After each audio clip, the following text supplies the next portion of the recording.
అంటే ఈ త్రిబుల్ మీరు ఏదైతే మాట్లాడుతున్నారో దీని మీద కూడా చాలా కాంట్రవర్షియల్ పాయింట్స్ ఉన్నాయి. ఎందుకంటే బేసిక్‌గా రైతులకి సరైన ధర ఇవ్వట్లేదు.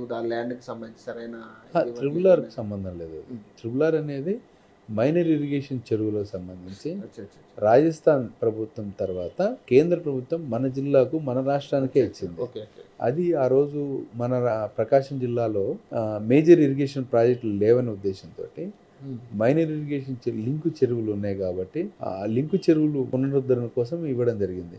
హ్మ్. ఆ ప్రతి చెరువును రెనోవేషన్, రిపేరింగ్, రీమోడలింగ్ అది చేయలేదు. ఇది భారతీయ జనతా పార్టీ నాయకత్వం వల్లే ఆ ప్రాజెక్టు మనకు వచ్చింది. హ్మ్. అది చేయలేదు. దాన్ని కూడా కాజేశారు డబ్బులు. హ్మ్. వరల్డ్ బ్యాంక్ గ్రాంట్స్ కూడా కాజేశారు. అంటే మీరేం చెప్తారు? ఆయన మొన్న మాట్లాడుతూ కూడా మొత్తం జరిగిందంతా కూడా కేంద్ర ప్రభుత్వం మోడీ, తర్వాత ఇక్కడ చంద్రబాబు నాయుడే నాశనం చేసిందంతా కూడా ఏపీనని చెప్పి మాట్లాడుతూ ఉన్నారు. మీరేం చెప్పదలుచుకున్నారు జగన్మోహన్ రెడ్డి గారి వ్యాఖ్యలు? సమాజం చూసింది, సమాజం చెప్పింది ఎలక్షన్లలో. ఏం చూసిందో దానికి తగ్గ సమాధానం చెప్పింది. గత 5 సంవత్సరాలు పరిపాలన చేశారు. 5 సంవత్సరాల పరిపాలన మీద ఒక మ్యాండేట్ ఇచ్చారు. మీకు 11 సీట్లు. 11 సీట్లను ఇవ్వడంలో కారణం ఏంటి? అతి చిన్న వయసులో ముఖ్యమంత్రిని తెలుగు సమాజం నేను ముఖ్యమంత్రిని చేసింది ఆంధ్రప్రదేశ్ ప్రజలంతా.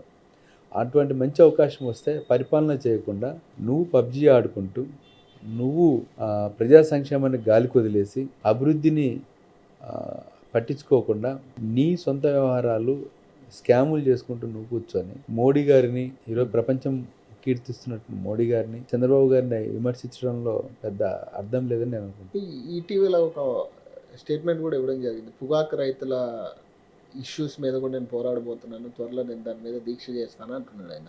మీరేం చెప్పదలుచుకున్నారు?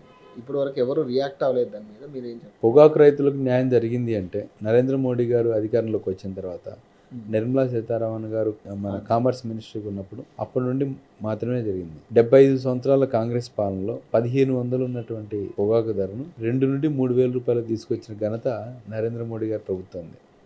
కోవిడ్ టైంలో ప్రపంచవ్యాప్తంగా అన్నీ ఆగిపోయినా కూడా పొగాకు రైతు దగ్గర నుండి పొగాకు కొనుగోలు చేయడం జరిగింది. గత 3 సంవత్సరాలుగా ప్రతి ఒక్క పొగాకు రైతు ప్రతి బ్యార్నీ మీద ఎప్పుడూ సంపాదించనంత విధంగా 10 లక్షల పైగా ఆదాయాన్ని వాళ్ళు సమకూర్చుకున్నారు. వీళ్ళు చేస్తున్న పొగాకు పంట మీద అవగాహన లేని ముఖ్యమంత్రి, అవగాహన లేని వైఎస్ఆర్సీపీ నాయకులు దీని మీద అనవసరమైనటువంటి స్టేట్మెంట్లు, ప్రజల్లో గందరగోళానికి గురి చేసేటువంటి పర్యటనలు ఈరోజు వైఎస్ఆర్సీపీ ప్రభుత్వం చేస్తుంది. రైతులను రెచ్చగొట్టి పొగాకును రోడ్ల మీద కాల్చడము, ఇట్లాంటి పిచ్చి పనులు వీళ్ళు చేస్తున్నారు. మీరు గమనించినట్లయితే గత 3 సంవత్సరాల్లో రైతు చాలా లబ్ధి పొందాడు. ఈరోజు ప్రపంచవ్యాప్తంగా డిమాండ్ పొగాకు తగ్గింది. అయితే 3 సంవత్సరాల్లో లబ్ధి పొందినటువంటి రైతులు కూడా ఆశతోటి, కొంత డబ్బులు వస్తాయనే ఆశతోటి పొగాకు పర్మిషన్ ఇచ్చినటువంటి పరిధి కంటే కూడా ఎక్కువ పండించడం జరిగింది. ఉదాహరణకు ప్రతి బ్యార్నీకి 40 క్వింటాలు పొగాకు పండించాల్సి ఉంటే ఈరోజు 60 నుండి 70 క్వింటాల దాకా పొగాకు పండించారు. అధికంగా పొగాకు పండిన పంట, అలాగే ప్రపంచంలో అత్యధికంగా ఈ సంవత్సరం పొగాకు ఎక్కువ పండడంతో ఈరోజు కొంత డిమాండ్ తగ్గిన మాట వాస్తవం, ధర తగ్గిన మాట వాస్తవం. అయితే దాన్ని ఎలా పూర్తి చేయాలనే పదం మీద కేంద్ర ప్రభుత్వం, టొబాకో బోర్డు చైర్మన్ గారు, అలాగే బోర్డు మొత్తం కూడా దీని మీద పనిచేస్తుంది. మంచిగా బీజేపీ ప్రభుత్వం తప్పనిసరిగా రైతులకు ఎలా మేలు చేయాలనే దాని మీద ఆలోచన చేస్తుంది, తప్పనిసరిగా మంచి చేస్తుంది. ఇంకా ఇప్పుడు చేస్తున్నటువంటి ఇక్కడ చిన్న కరెక్షన్ ఏంటంటే, వీళ్ళు చేస్తున్నటువంటి ఉద్యమం ఏదైతే ఉందో బర్లీ పొగాకు మీద చేస్తున్నారు. బర్లీ పొగాకు, వైట్ బర్లీ, బ్లాక్ బెర్రీ, ఈ పొగాకు మీద వీళ్ళు పోరాటం చేస్తున్నారు. వాస్తవానికి ఇది పొగాకు బోర్డు పరిధిలోకి రాదు. మినిమం అవగాహన కూడా లేకుండా, మినిమం కామన్ సెన్స్ లేకుండా ఏ పొగాకు టొబాకో బోర్డుకు ఉంటుంది, ఏ పొగాకు ప్రైవేట్ కంపెనీలకు ఉంటున్నాయి, ఏ పొగాకు ఈరోజు ప్రపంచవ్యాప్తంగా డిమాండ్ ఉంది అనేది తెలియకుండా ఈరోజు ఇష్టం వచ్చిన రీతిలో స్టేట్మెంట్లు ఇవ్వడం, రైతులను రెచ్చగొట్టడం, బాధలో ఉన్నటువంటి వ్యక్తిని ఇంకా ఇబ్బందులు పాలు చేస్తున్నారు వీళ్ళు. వాస్తవాలు తెలుసుకోవాల్సిన అంశం ఏంటంటే, పొగాకు 100% క్వాలిటీ పొగాకు మాత్రమే పొగాకు బోర్డు కొనుగోలు చేస్తుంది. FCV అంటారు దాన్ని. అయితే ఇప్పుడు ఈ గొడవంతా కూడా బర్లీ పొగాకు, బ్లాక్ బెర్రీ, వైట్ బెర్రీ పొగాకు మీదనే ఉంది. వాస్తవానికి టొబాకో బోర్డుకు దానికి ఎటువంటి సంబంధం లేదు. మీకు ఇదే ప్రభుత్వం గతంలో వైసీపీ ఉన్నప్పుడు 1 సంవత్సరం మార్క్ఫెడ్ ద్వారా కొనుగోలు చేశారు. మార్క్ఫెడ్ ద్వారా కొనుగోలు చేసినటువంటి పొగాకు సరైన సమయానికి అమ్మక రైతులకు నష్టం వచ్చింది. మళ్ళీ దాని గురించి చెప్పలే. మళ్ళీ పొగాకు రైతుల మీద మీకు అంత ఆసక్తి ఉంటే ఆ రోజు కొనుగోలుకు చేయడానికి వాటిని స్టాక్ ఉంచడానికి గోడౌన్ల నిర్మాణం ఎందుకు చేయలేదు? టొబాకో బోర్డుకు సంబంధం లేని పొగాకు కొనుగోలు చేయాలని మీరు అన్నారు. అవును. కొనుగోలు చేయడానికి అవసరమైనటువంటి గోదాములు అవసరం కదా, అవును. కొనుగోలు చేసి ఎక్కడ పెట్టాలి? రైట్. గోదాములు లేవు కదా. గోదాములు లేవు కదా. అవును. అలాగే పండించడానికి ఇదేమీ అఫీషియల్ పొగాకు కాదు, ఎక్కడ ఎవరు ఎంత పండిస్తున్నారని తెలియడానికి పొగాకు బోర్డుకు దానికి సంబంధం లేని పొగాకు అంశాన్ని తీసుకొచ్చి టొబాకో బోర్డు మీద బురద చల్లుతున్నారు. టొబాకో బోర్డుకి ఈ పొగాకుకి ఎటువంటి సంబంధం లేదు. కానీ అంటే గతంలో కూడా అంటే బేసిక్గా వైసీపీ ప్రభుత్వం అధికారంలో ఉన్నప్పుడు కూడా ఉక్కు ఫ్యాక్టరీకి సంబంధించి ప్రైవేటీకరణ చేయొద్దు అని వ్యతిరేకించిన గవర్నమెంట్ ఇప్పుడు టీడీపీ గవర్నమెంట్. అప్పుడు మరి ఇదే గవర్నమెంట్ ఇప్పుడు ప్రైవేటీకరణ చేస్తున్నామని చెప్పేసి ఆల్రెడీ దానికి సంబంధించి ప్రాసెస్ కూడా అయిపోయినట్టుగా బయటకు వస్తూ ఉంది. మీరు ఏం చెప్పదలుచుకున్నారు దీనికి సంబంధించి? షర్మిలా గారు కూడా దీని మీద దీక్ష చేయడం జరిగింది. మన ఉక్కు పరిశ్రమను, విశాఖ ఉక్కును విశాఖ ప్రైవేటీకరణ చేస్తామని చెప్పి కేంద్ర ప్రభుత్వం ఇప్పటివరకు అఫీషియల్గా చెప్పలేదు. దానికి ఇంకా నిధులు ఇవ్వడం జరిగింది. దాని అభివృద్ధి కోసం భారతీయ జనతా పార్టీ ప్రభుత్వం తప్పనిసరిగా కృషి చేస్తుంది. రాష్ట్రంలో ఉన్నటువంటి నాయకత్వం కూడా, రాష్ట్రంలో ఉన్న ప్రభుత్వం కూడా దాని అభివృద్ధి కోసం కృషి చేస్తుంది. అయితే ఒక అంశాన్ని మనం గుర్తుపెట్టుకోవాల్సింది, ప్రభుత్వాల యొక్క బాధ్యత దేశ అభివృద్ధి, ప్రజల యొక్క సంక్షేమం చూడడం ప్రభుత్వాల యొక్క విధి. వ్యాపారం చేయడం ప్రభుత్వాల విధి కాదు.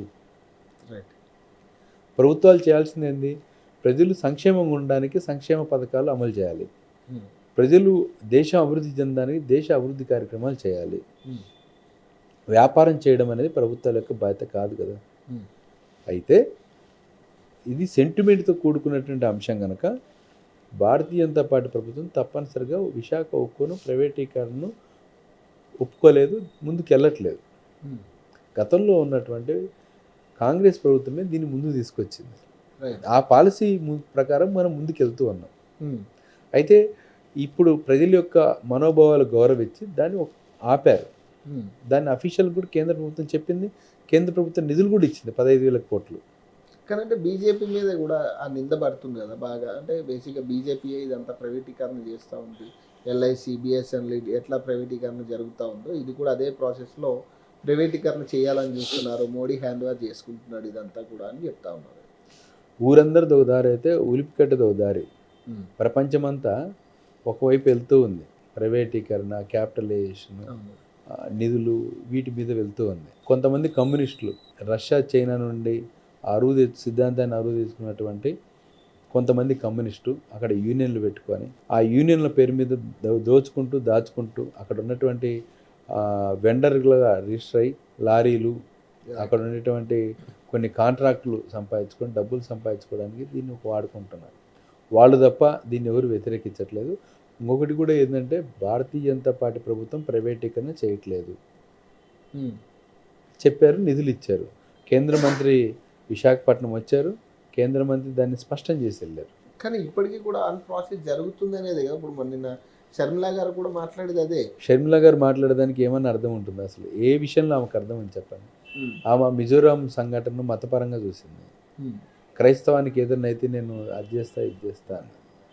లేకపోతే ఇక్కడ మోడీ గారు వస్తుంటే మట్టి చెంబు నీళ్ళు తీసుకుని ఈ దేశాన్ని అభివృద్ధి పథంలో ప్రపంచంలో భారతదేశాన్ని 4వ అతిపెద్ద ఆర్థిక వ్యవస్థగా తీసుకున్నటువంటి నరేంద్ర మోడీ గారి రాష్ట్రానికి వస్తుంటే ఒక దేశ ప్రధాని అగౌరవపరిచే విధంగా వ్యవహరించినటువంటి షర్మిలా గారు ఈరోజు ఆ ఉక్కు పరిశ్రమను అర్థం చేసుకునే స్థితిలో ఆవిడ లేదు.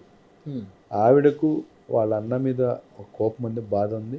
ఆ తీర్చుకోవడానికి రకరకాల మార్గాల్లో ఆ బాధను ఏదో రకంగా సమాజం మీద రుద్దుతుంది.